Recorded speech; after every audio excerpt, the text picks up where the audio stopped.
Hello guys, first of all, I want to introduce myself. By the way, my name is Ryan Genix Ilag Ayapan from 10 Marcela Goncillo. And for today's vlog, I am going to answer some few questions according to the given assessment. So number 1, what particular law in the Philippines safeguards people in using products like mirrors? So the particular law in the Philippines safeguard peoples in using products like mirrors is the Republic Act 7394, which is the Consumer Act of the Philippines. This law can help us with regards to health and safety protections against hazard. In addition, with regards to serious acts and practices that is unfair or deceptive, it protects us. Also to facilitate sound choice of the proper exercise of the right being consumer. The Republic Act provides information and education. Furthermore, adequate rights and means of redress is being provided.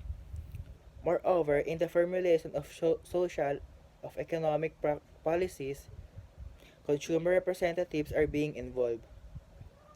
So, number 2 question. Explain how an image is formed in the curved mirrors graphically and algebraically. Images are not formed in a mirror. Instead, they are created by a mirror.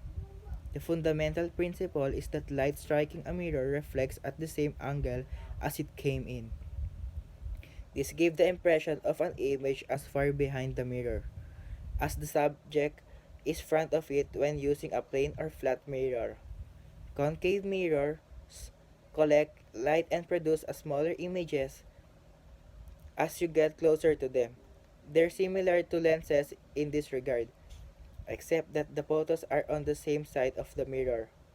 Telescope and catadioptric camera lenses use them convex mirrors. Like plane mirrors, spread light and create a virtual image behind them. The idea is smaller than the plane mirror. The above graphically method is acceptable for developing an intuitive understanding of image formation by concave mirrors or double checking calculations. This is a little too time consuming for everyday use. The method of analysis described below is the for more adaptable. Find the equation of a circle.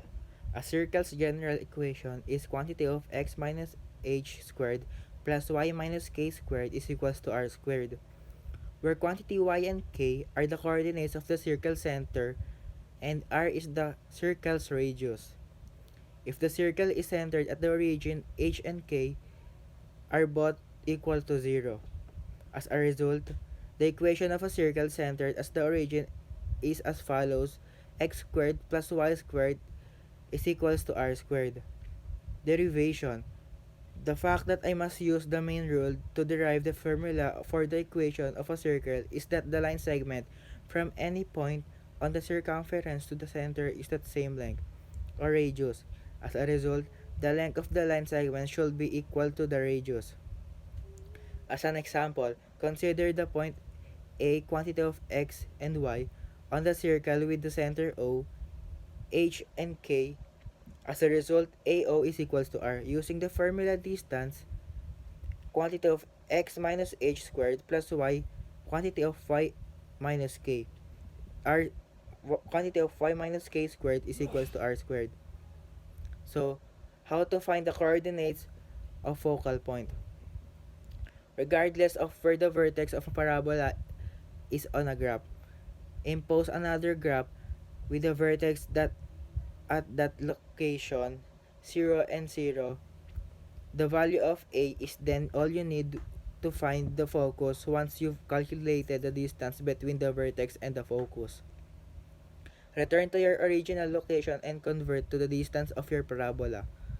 You can use the distance to find the value of A if you measure the x distance from 0 to and 0, 0 and 0 vertex.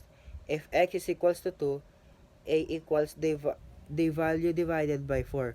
For any y value on the graph, for example, if y is equals to 2, and equals 2 over 4 or 1 half. If y is equals to 4, and equals is 4 over 4 or 1. and so on. You'll notice that the graph crosses at y is equals to 6, at x is equals to 3. To find a at 3, I divide by 9, which equals to 32, just as what I did at x is equals to 2, which equals 22. So if y is equals to 6 and x is equals to 3, a is equals to 6 over 9 reduces to 2 over 3. Now that you've got the value of the distance between vertex and the focus is 1 over 4a. The distance is now quantity of 1 4 quantity of 2 over 3 if a is equals to 2 over 3, which is 3 over 8 of a unit. So, there are two types of curved mirror, namely concave and convex mirrors. A concave mirrors can provide a true picture, but only if the object is placed more than one focal length away from the concave mirror. Its application to real life is it used to guide the airplane during landing. It is used to reflect light rays as a torch. It is used during shaving to create an upright and extended image of the face, among other things. Number 2. Image formation is a convex mirrors is primarily determined by two factors. It primarily concerns the position of an object in a convex mirrors, whether it is a infinite or between infinity and mirror's pole. Its application to real life, it's a car side mirrors. It allows the driver to view nearby traffic from a great distance. The different types of mirrors are plane mirrors, concave mirrors, and convex mirrors. A plane mirrors are employed in solar cookers because they can reflect the majority of the sunlight or sun rays that fall into their surface. Without a doubt, the solar cooker is the most practical and efficient way of utilizing renewable energy for cooking purposes. So, concave mirrors have a wide range of application in everyday life. It is used in aircraft landing to steer the plane, as a torch to reflect light rays while shaving to obtain an erect and magnified image of the face, and so on. A convex mirrors are utilized in computer monitors as an added security measure. Convex mirrors on computer monitors like those used in ATMs allow users to see what behind them. Convex mirrors covers huge surface area while making items appear smaller. The possible effects of wrongful use of mirrors is mirror distortion. A distorting mirror is a common carnival and fair attraction. Distorting mirrors are curved mirrors that commonly use common convex mirrors and concave parts of generate the distorted effect rather than a normal plane mirror that reflects a flawless mirror image. In a various ways, nonverbal communication differs from verbal communication. For instance, whereas verbal communication is direct and involves only one channel, spoken word or written word. Nonverbal communication is continuous and ongoing, involving multiple channels communicating at the same time.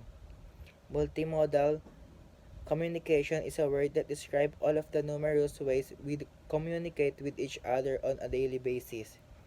This can be accomplished by using spoken language, texting, tweeting, emailing, handwriting, body language, and gesture, as well as the use of communication device. So that's all about. So thank you for listening. I hope you understand. Thank you.